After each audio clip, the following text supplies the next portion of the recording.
नमस्कार दोस्तों, आपका स्वागत है मेरे चैनल कंपटीशन कंप्लीट में। आई होप आप लोग सही होंगे और घर में सुरक्षित होंगे। आज हम पढ़ेंगे आर्टिकल 1 से लेकर 4 तक क्या कहता है ये अनुच्छेद हमारे कॉन्स्टिट्यूशन के, ठीक है ना।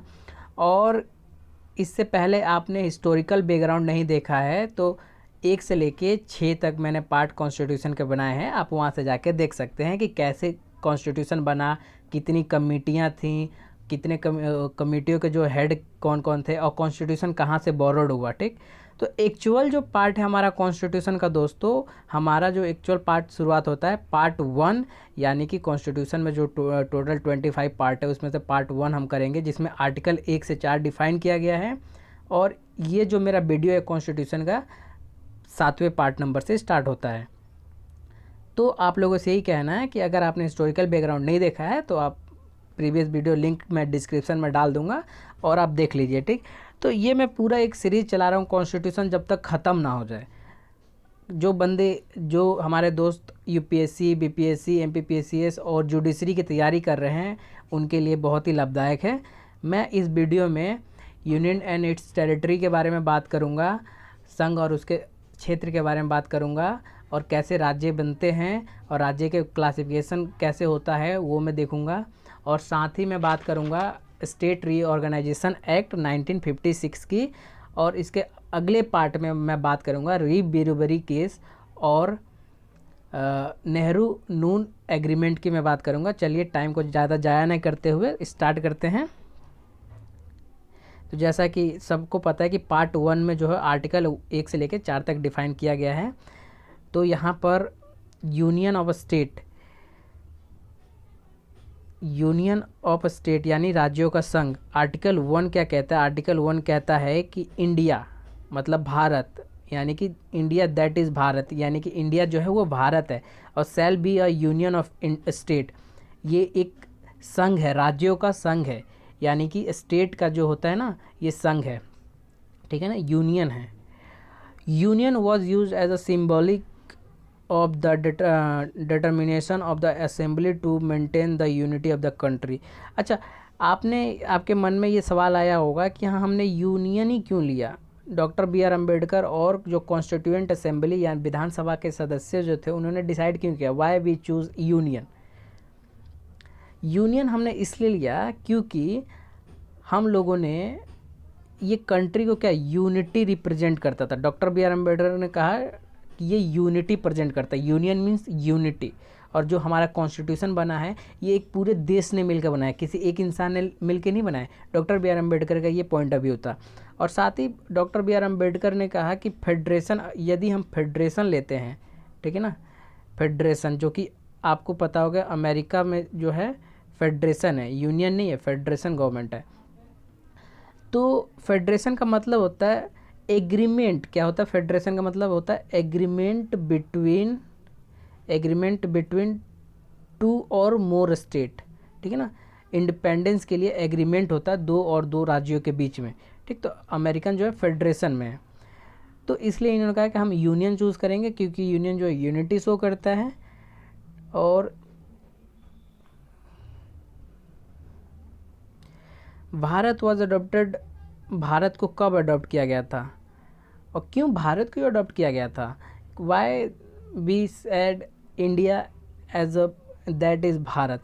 भारत को क्यों? क्योंकि ये एंशियंट टाइम, प्राचीनतम काल से ही इंडिया को हम भारत कहते आए हैं, भारत। इसलिए इसको बहुत बड़ा इतिहास पहले से रहा है। लोगों को हारमोनी को देखते हुए हमने इंडिया को जो है अडॉप्ट कर लिया, ठीक है ना। इसके बाद टेरिटरी ऑफ इंडिया के बारे में बात करती है, आर्टिकल 1 के बारे में हो गया। ये जितना हमने ऊपर देखा ये सब आर्टिकल 1 के बारे में था। Territory of India can be classified into 3 category. कितने कैटेगरी में? टेरिटरी जो इंडिया है उनको 3 कैटेगरी में क्लासिफाइड किया गया है। हम पार्ट अलग देखेंगे, ये क्लासिफिकेशन आप देख लीजिए। 3 क्लासिफिकेशन में किसके अकॉर्डिंग किया गया है? तो ये स्टेट रीऑर्गेनाइजेशन एक्ट 1956, यानी कि जो राज्य का सुधार अधिनियम था, दोबारा बनाने वाला अधिनियम था 1956, कब आ गया था? 7th amendment, constitutional amendment act 1956 में लाया गया था। कौन सा? State reorganisation act. जो कि अध्यक्षता की थी फजल अली ने। अब फजल अली जो कमीशन था इसके बारे में भी हम आगे डिस्कस करेंगे। ओके, तो 3 पार्ट में टेरिटरी ऑफ इंडिया को डिफाइन किया गया है। The territories of state, state का टेरिटरी यानी कि राज्यों का जो टेरिटरीज है, यूनियन टेरिटरीज है यानी कि यूटीज, एंड अदर टेरिटरी में भी एक्वायर्ड। एक्वायर्ड यहाँ word acquisition of foreign state यानी कि जो भारत ने अधिकृत कर रखा है दूसरे राज्य या क्षेत्रफल को, उसको डिफाइन किया गया। ये स्टेट रीऑर्गेनाइजेशन एक्ट के तहत 3 चीज़ों में क्लासिफिकेशन किया गया। अभी अगर हम प्रेजेंट में देखें तो हमारे पास 29 राज्य हैं और 9 यूटीज़ है जो करंट में है, यानी कि जो लद्दाख है, लेह लद्दाख और जम्मू कश्मीर जो है ये यूटी बन गए, स्टेट नहीं है। ठीक, तो यहाँ पर हम 28 कर देंगे क्योंकि ये तो यूटी बन गए ना। 28 राज्य। अब देखिए हम 1 से 4 तक आर्टिकल के बारे में बात कर रहे हैं, तो आर्टिकल 1, 2, 3 तो बनता ही है कि उसके बारे में बात करें। तो आर्टिकल 1 क्लॉज 3 का सी क्लॉज बात करता है कि acquisition of foreign territories by government of India any time, यानी कि कोई भी गवर्नमेंट ऑफ इंडिया जो है किसी भी टेरिटरी को एक्वायर्ड कर सकता है, अधिकृत कर सकता है। इसके लिए कोई पार्लियामेंट का लेजिस्लेशन रिक्वायर्ड नहीं है, यानी कि पार्लियामेंट में बिल पास करने की ज़रूरत नहीं है, एक्ट पास करने की ज़रूरत नहीं है, धमकी दो और अपने में राज्य में मिला लो। ठीक, अगर हमारे पास जो है आर्टिकल 2 क्या बात करता है, आर्टिकल 2 बात करता है कि एडमिशन और एस्टेब्लिशमेंट ऑफ न्यू स्टेट, यानी कि नया स्टेट का एडमिशन कैसे हो। इसके लिए क्या है कि पार्लियामेंट को राइट है, लेजिस्लेशन काम करेगा। यहाँ पर पार्लियामेंट का जो है क्या काम करेगा, पार्लियामेंट का लॉज वगैरह बनाया जाएगा, बिल पास किया जाएगा, तब जाके जो है स्टेट बनेगा, न्यू क्रिएशन होगा, एडमिशन होगा, एस्टेब्लिशमेंट होगा। ठीक, किससे, लॉ से होगा। तो इसमें जो है डिफ़ाइन करते हैं आर्टिकल 2 में जो है डिफ़ाइन करते हैं कि बाय एडमिट करके हम नया स्टेट बना देंगे, या फिर यूटी से हम स्टेट बना देंगे, यूनियन टेरिटरी से हम स्टेट में कन्वर्ट कर देंगे। जैसे कि हिमाचल प्रदेश 1970 में जो है यूनियन टेरिटरी था और जो है स्टेट में कन्वर्ट हो गया 1970 में। ठीक, और तीसरा जो बात करता है बाय सेपरेटिंग ऑफ टेरिटरी को सेपरेट कर दो, जैसे कि आंध्र प्रदेश जो है तेलंगाना जो है आंध्र प्रदेश से सेपरेट हो गया, तो टेरिटरी को सेपरेट करके जो हम स्टेट बना सकते हैं। ठीक, तो आगे आने वाले वीडियो में मैं बात करूंगा कि एक्विजिशन ऑफ, आने वाले वीडियो में मैं बात करूंगा स्टेट रीऑर्गेनाइजेशन एक्ट 1956 के तहत कितने स्टेट्स को इंडिया में बनाया गया, कितने यूटीज़ बनाया गया। ठीक है ना, तो नेक्स्ट पार्ट ज़रूर देखिए, बहुत अच्छा होने वाला है। ओके, तो आर्टिकल 3A क्या कहता है, 3A कहता है empowers parliament to form new state. यहाँ पर नया स्टेट बनाने की बात कही गई है, पार्लियामेंट के पास पावर है कि नया स्टेट बिल पास करके बना सकता है। कैसे बना सकता है, यहाँ भी वही बात है, सेपरेशन करके, किसी स्टेट को सेपरेट करके। ठीक, यूनाइटिंग 2 और मोर स्टेट, यानी 2 स्टेटों को जो है मिलाकर एक स्टेट बना देना। ठीक है ना, यूनाइटिंग पार्ट, कुछ टुकड़ों को जोड़ के एक स्टेट बना देना। एनी टेरिटरी ऑफ पार्ट, किसी टेरिटरी को स्टेट घोषित कर देना। ओके, आर्टिकल 4 क्या कहता है, आर्टिकल 4 कहता है that laws relatable to article 2 और 3 do not amount to constitutional amendment for the purpose of article 360 such laws may be passed by the simple majority.